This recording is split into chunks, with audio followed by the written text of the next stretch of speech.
Hello മക്കൾക്ക് സ്ഥിരമുള്ള പരിപാടിയാണ് കേട്ടോ. ഓംലേറ്റ് ഉണ്ടാക്കി കൊടുത്താൽ അതിലത്തെ ഉള്ളിയും മുളകും ഒക്കെ പെറുക്കി മാറ്റിയിട്ട് എഗ്ഗ് മാത്രമേ കഴിക്കുകയുള്ളൂ. അപ്പോൾ പിന്നെ എന്തിനാ വെറുതെ ഉള്ളിയും പച്ചമുളകൊക്കെ വേസ്റ്റ് ആക്കുന്നതെന്ന് കരുതിയിട്ട് ഞാൻ എന്ത് ചെയ്തു, കുറച്ച് വെളിച്ചെണ്ണ ഒഴിച്ച് ഒരു നുള്ള് മുളക് പൊടിയും ഒരു നുള്ള് ഉപ്പും ഇട്ടിട്ട് ഇതാ കുഴിയുള്ള ഒരു ചട്ടിയിൽ ഒഴിച്ചിട്ട് ഇതാ ഇങ്ങനെ ഒന്ന് മിക്സാക്കി ഒരു 3-4 സെക്കൻഡ് ഒന്ന് അടച്ച് വെച്ചാൽ ഇതാ അടിപൊളി ഓംലെറ്റ് റെഡി ആയിട്ടുണ്ട്. അപ്പോൾ ഇതുവരെ ഇങ്ങനെ ഒന്ന് ട്രൈ ചെയ്ത് നോക്ക് കേട്ടോ.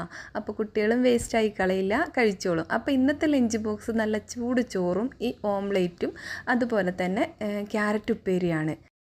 എന്നും ആർഭാടായിട്ടല്ലെങ്കിലും ഇതുപോലെ കുറഞ്ഞ രീതിയിൽ എന്തെങ്കിലും വെറൈറ്റി വരുത്തിയിട്ട് ചെയ്ത് കൊടുക്കാൻ നോക്കലുണ്ട് കേട്ടോ. അങ്ങനെ ആകുമ്പോൾ അവർ ഫുഡ് കംപ്ലീറ്റ് ആയിട്ട് കഴിച്ചോളും. അല്ലെങ്കിൽ ഇഷ്ടമില്ലാത്തതാണെങ്കിൽ അതേപടി തിരിച്ചു കൊണ്ടുവരുന്ന മക്കളും ഉണ്ട് കേട്ടോ. വെറൈറ്റി ലഞ്ച് ബോക്സ് റെസിപ്പി കുറേ ഞാൻ ചെയ്തിട്ടുണ്ട്. അപ്പോൾ ഷെറീസ് ടൈമിലൊന്ന് ചെക്ക് ചെയ്ത് നോക്കിയാൽ കിട്ടും. അപ്പോൾ അടുത്ത നല്ല റെസിപ്പി ആയിട്ട് വരുന്നവരേക്കും ബൈ.